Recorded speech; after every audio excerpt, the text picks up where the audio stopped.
আসসালামু আলাইকুম ওয়া রাহমাতুল্লাহ। বন্ধুরা কেমন আছেন সবাই? আশা করি সবাই ভালো আছেন। হারুন টেক আনলিমিটেড চ্যানেলে আপনাকে স্বাগতম। বন্ধুরা আজকের আলোচনার বিষয় হলো চাকরির ভাইভাতে পাস না করার কারণসমূহ। অনেক খোঁজাখুঁজি করে অনেক লোক ধরে চাকরি একটা সন্ধান পেয়েছেন, ভাইভাতে গিয়ে আপনাকে রিজেক্টেড করে দিয়েছে, অর্থাৎ আপনাকে বাদ দিয়েছে।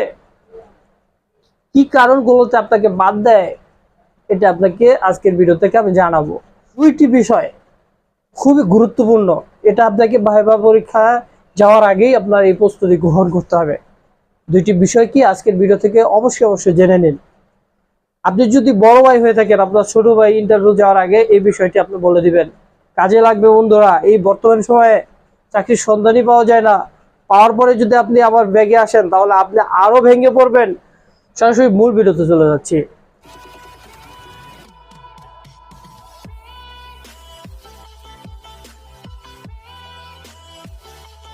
এক নম্বরে আপনার লাগবে পরিপাটি। পরিপাটি কাকে বলা হয়? আপনার যেমন চুল রাখছেন বাবরি, অথবা চুল এলোমেলো, মোজ বড় বড়, অথবা আপনি চুল কাটিং নেই, আপনাকে ভাইভাতে যাওয়ার আগে সুন্দর করে চুল কাটিং করতে হবে। অনেকেই আছে ভাইভাতে যায় এত বড় বড় চুল রাখছে, এই সেই করে ওকে প্রথমে রিজেক্ট করে দেয়। দুইটা কথা বলে কিভাবে আসছে। পরিপাটি হয়ে যেতে হবে, একটা স্বাভাবিক কাটিং আছে না, এই উবরা দুবরা কাটিং এর দরকার নেই। তো আপনি এক নাম্বারে কি করবেন? কাটিং করবেন। কাটিং করার পরে কি আপনি এই যে 2000 টাকাতে গেঞ্জি কিনছেন ওইটা পরে যাবেন?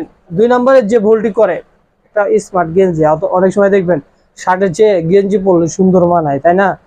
তখন কি করে, ওই যাওয়ার সময় শার্ট না গায়ে দিয়ে একটা গেঞ্জি পরে যায়, যে গেঞ্জিটা আমি 1000 টাকা দিয়ে কিনছি এটাই পরে যায়। এই ভুলটা করবেন না ভাই, আমার মতো এরকম গেঞ্জি পরে কোনো ভাইভাতে যাবেন না। গেঞ্জি পরে যাওয়ার অ্যালাউই নাই, আপনাকে কেমনে আপনাকে চাকরিতে নেবে? এই বিষয়টি খুব গুরুত্বপূর্ণ। আমার এক টিচার বলছিল স্টুডেন্ট থাকা অবস্থায়, যে তুমি যখন একটা ভাইভাতে যাবা, তুমি যদি 150 টাকার একটা শার্ট পরে যাও, তোমাকে মূল্যায়ন করা হবে এবং অ্যালাউ করা হবে। তুমি 1000 টাকার একটা ভালো মানের সুন্দর গেঞ্জি পরে গেলেও তোমাকে অ্যালাউ করা হবে না। এই জন্য মনে রাখবা, তোমরা যারা ভাইভাতে যাবা, ফিউচারে যারা চাকরি নিতে যাবা, তোমরা কখনো গেঞ্জি পরে, যত সুন্দর গেঞ্জি হোক, গেঞ্জি পরে ভাইভাতে যাবা না।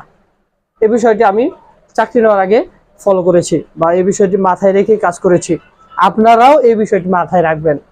এগুলো কিন্তু সামান্য বিষয়, কিন্তু এই সামান্য বিষয় আপনার জীবনে এফেক্ট এনে দিচ্ছে, তাই না? এই জন্য আপনাকে অবশ্যই নিজেকে আগে পরিপাটি করবেন, তারপরে আপনি ড্রেসআপটা ফলো করে যাবেন। আমি বাস্তবমুখী কথা বললাম। বন্ধুরা আমি দীর্ঘদিন ধরে চাকরি করি, আর আমরা তো কম্পিউটারে চাকরি করি, আমাদের মাধ্যমেই অনেকেই ঢুকতে হয়, আমরা কিছু কাগজপত্র আপডেট করে দেই। আমি কাছে থেকে দেখি বিদায় আমি এই বিষয়গুলো তোমাদের সাথে শেয়ার করছি। যারা চাকরি নেবেন তারা অবশ্যই এই বিষয়গুলো খেয়াল করবেন। বন্ধুরা আজকের আলোচনাতে হয়তো অগোছালো হয়েছে, তবুও আশা করি বুঝতে পেরেছেন। যদি বুঝে থাকেন এবং ভিডিওটি ভালো লাগে অবশ্যই একটি লাইক কমেন্ট করবেন। বন্ধুরা আজকের ভিডিওটি এই পর্যন্তই, আবার কথা হবে পরবর্তী ভিডিওতে। সবাই ভালো থাকবেন, সুস্থ থাকবেন, এ বলে আজকের ভিডিও থেকে বিদায় নিচ্ছি। আসসালামু আলাইকুম ওয়া রাহমাতুল্লাহ।